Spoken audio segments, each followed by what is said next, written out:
Good evening. With a little over a fortnight until Londoners vote for their next mayor, an exclusive ITV News London poll suggests the gap between Sadiq Khan and his main challenger is narrowing.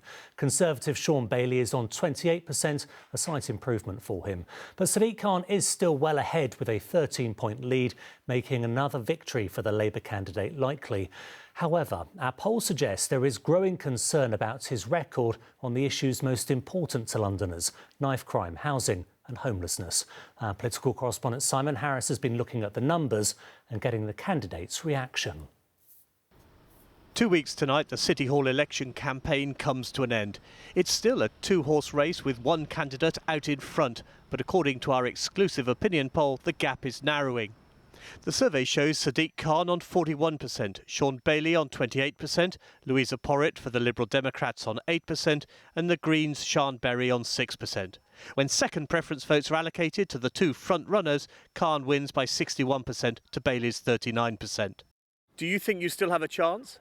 Absolutely, and I think the more Londoners look at the coming election, the more my message breaks through, the more questions I have to answer, and I can answer well, and people are very interested in my fresh start for London.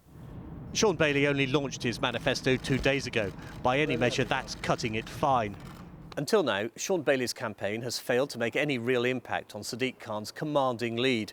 One opinion poll last month showed the Conservative candidate trailing 26 points behind his Labour rival. Today's poll cuts the mayor's lead to 13 points. It's probably a bit late for a candidate having been behind all the way through the campaign and in a city which isn't easy for Conservatives to win in, suddenly to catch up on a city where it has been easy for Labour to win.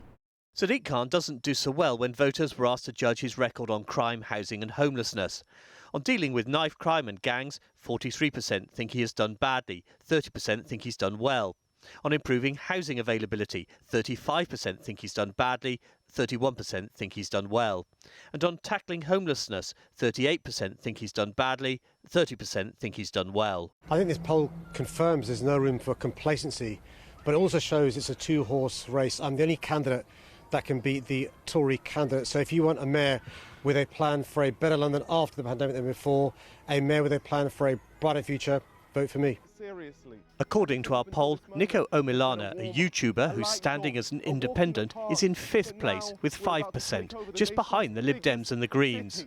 Obviously, we've had the pandemic and lots of other things going on, so other issues have been at the forefront of people's minds, and I think people are just waking up to this election, so there's still quite a lot to play for in these last few weeks. The awareness of the election is growing fast. We've all had our booklets through the door, we've seen the pictures from different candidates now. People are deciding how they're going to cast their 2 votes for mayor and their votes for assembly on the 6th of May right now. Sadiq Khan's opinion poll lead has at times looked unassailable. He'll know in a fortnight if the polls were right. Yeah, so how much concern is there in Sadiq Khan's team then, Simon? Well, this narrowing of the gap between Sean Bailey and Sadiq Khan is certainly enough to cause some in the Labour camp nervousness. They're already concerned that the combination of COVID and the perception that the current mayor can't lose might lead to a low turnout, which in turn might favour the Conservatives. That said, Sean Bailey has a near impossible mountain to climb to overtake the front-runner at this late stage. What about the candidates, the independent candidates polling a little further down? What's happening with them? Well, this election is like no other. There's none of the traditional knocking on doors or public meetings. So it's going to be really interesting to see whether some of those independent candidates or candidates from small parties who rely on social media to reach voters can cut through and make some sort of impression on May the 6th. Simon, thank you very much.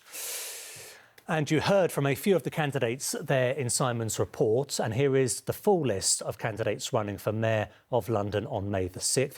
You can also see the list on our website, itv.com/London. Good evening, I'm Sharon Thomas. This is ITV News London. Sadiq Khan's 5-year tenure as London Mayor has come under attack from his political rivals tonight. The main challengers to replace him at City Hall on May the 6th clashed over housing, crime and air quality at a special ITV News London debate. Simon Harris watched it unfold. Good evening and welcome to the ITV News London debate. Thanks to COVID, this is an election where the front-runners have few chances to go head-to-head, face-to-face. But tonight, ITV News brought them together in Islington for a socially distanced debate, and the gloves as well as ties soon came off. The first thing is the mayor removed £38 million from the police staffing budget as his first act of being mayor, and that reduced his numbers straight away. What I will do is focus the savings in City Hall on putting police officers on the streets of London. The Labour mayor defended his record on crime with an attack on his Tory opponent. Burglary's gone down, homicide's gone down, gun crime's gone down. We've laid the foundations. Why would you jeopardise it by giving the keys to the person who crashed the car in the first place, the youth and crime advisor, to David Cameron and George Osborne 11 years ago? He was referring to Sean Bailey. An exclusive opinion poll for ITV News this week showed crime was the #1 concern of voters. We know that people feel safer and are safer when there's a visible police presence in their neighbourhoods. So I would double the number of officers. It also means that they are more trusted by the communities that they serve. I've set a target to achieve 0 murders in London within 10 years. And that's about a transformation in our attitudes, because as soon as you look at it from that perspective, you have to focus on prevention. In contrast to the clashes between Bailey and Khan, things became positively cosy when the Green candidate talked about her campaigning for more money for youth services. And Sadiq Khan, the current mayor, actually listened to that. He took the evidence that I gave him, the proposals that I was making for filling some of those gaps from City Hall, and he put some money in. We've seen £70 million go back into youth services. Sian is accurate. She's been an ally on the Assembly against Sean Bailey and the Tories' policies of austerity for the last 5 years. He's trying to rewrite history. On housing, Sean Bailey promised to offer 100,000 new shared ownership homes at £100,000 each. The biggest failing we've seen in London, where we need the big fresh start, is in housing. The mayor promised 80,000 homes per year. He hasn't built 40,000 So how can you do 100,000? Because I will In 100 days. In 100 days. What he has done is rely on big developers. I will start a developer in City Hall, run by me, backed by me, and to deliver. The mayor has failed to deliver on housing, and we've seen the results of it across London. Who's going to be able to afford your homes? Yeah, £5,000 is the deposit required. Who's got that? How many Londoners pay significantly more than that in rent? I think we've got an amazing opportunity in front of us with all this empty office space coming onto the market to convert some of that into quality, affordable homes for Londoners. They've done it in Rotterdam already, so we can do it here too. And I don't know why the mayor hasn't looked at that or even made an assessment of this opportunity. When it came to London's air pollution, the mayor was challenged over the controversial Silvertown Tunnel project.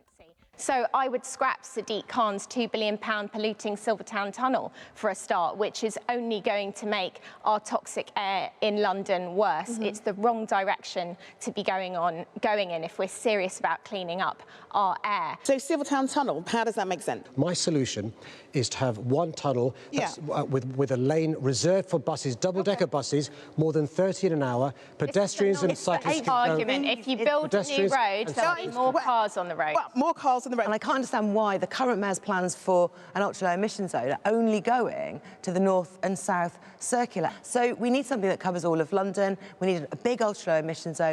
The Conservative manifesto includes a pledge to scrap low-traffic neighbourhoods if enough residents oppose them.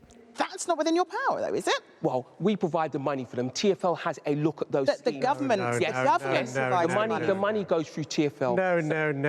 The money goes through TfL. TfL have a stake in which schemes are developed, where they're developed, and how they put in. And somebody, because the current mayor will not, has to advocate for people. 2 weeks today, Londoners will give their verdict at the polling stations. Simon Harris, ITV News. And here is a list of all the candidates standing for election on May the 6th. You can also find the list on our website at itv.com/London, along with tonight's full debate.